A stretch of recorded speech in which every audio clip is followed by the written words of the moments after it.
Hello, and welcome to a behind-the-scenes look at my brick film, Johnny Thunder and the Curse of the Haunted Castle.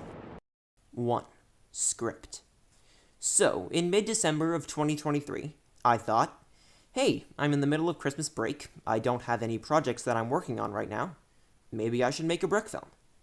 And thus, the idea for Johnny Thunder and the Curse of the Haunted Castle was born. As soon as I had the idea, I reached for my notebook and started writing. But, as I went on, the script and the story just kept getting worse and worse. It was just really bad. So, I wisely decided to toss the script and figure the story out as I went along. 2. Sets. Ever since the beginning of this process, I knew that the set design would be very important. The first set I built for this film was Johnny Thunder's bedroom. So, I filmed all the scenes that I would need in his bedroom first. Something that I should probably confess about before we go on is cheating. I cheated big time, because the windows in this video were achieved using sticky tack instead of actually building them for real. Possibly my favorite aspect of filmmaking is problem solving. One such example in this video is in the opening shot, when the rain is beating against the window. As you may know, the fence pieces I used to make the windows have holes in them, so if I sprayed water on them, the water would have come in and made a huge mess. So I placed a sheet of glass from a picture frame just behind the window, so the glass would catch the water droplets and look like rain on a window pane.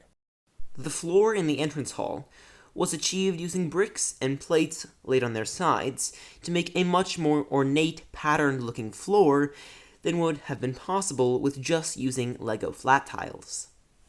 3. Ghosts. Ever since I had the idea to put ghosts in the video, I wanted the ghosts to be transparent, but I didn't have the resources or the experience to make them see-through using visual effects. But how on earth could I do that with practical effects? The lazy part of me wanted to just make them normal and not have them transparent at all. But I couldn't let myself do that.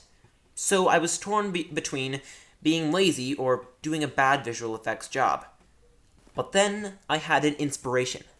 I remembered a YouTube video talking about an old magic trick technique called Pepper's Ghost, where, essentially, you would have a sheet of glass placed diagonally across the camera's line of vision. You would then have your subject standing off to the side. Then your subject would be reflected onto the glass, appearing to be transparent, like a ghost. I realized that I could use this technique for the ghosts. And although I pulled it off without it looking too bad, it was a pain in the butt to animate, because if you knocked the glass while you were animating, you must reanimate the shot from the beginning.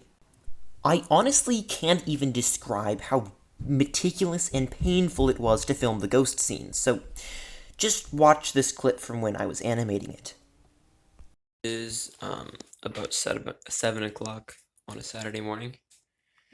So they look like ghosts. But the only way to get them to show up on the glass was to light them extremely close, like to have the light extremely close to them. So it's very difficult not to bump the light. I have to just like push this guy out, fiddle with him, like just eyeball it, and then put him back in, and then check in the playback to see if that looks good. And if it doesn't, have to do that again. Not to mention move every single other guy in the shot. So, I mean, the ghost doesn't really move because he's just on the edge, and then this monkey over here. I don't know if you can see him. Ooh, right there. And sometimes if the glass will get bumped, like just then, it'll like just entirely mess it up.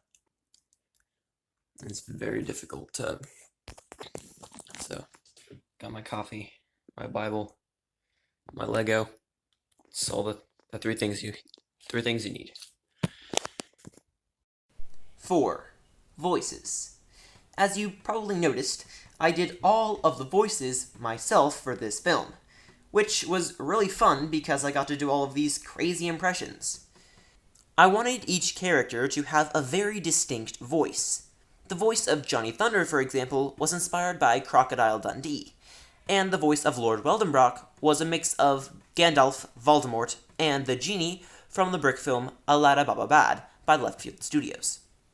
Another fun aspect of this film was that almost all of the dialogue was improv, which is very fun, but as a result, I have almost 2 hours of unused audio of me going off on random tangents that make no sense. 5. Lighting. I really enjoyed the lighting process for this film, and it's probably the aspect that I am most proud of, despite the fact that I was filming this video on an old crappy tablet from 2019, and that I only have 2 crappy desk lamps from Amazon. This goes to show that you don't need good gear to make a good-looking brick film. Thank you for watching this behind-the-scenes look at my brick film, Johnny Thunder and the Curse of the Haunted Castle. I hope you enjoyed watching it as much as I enjoyed making it.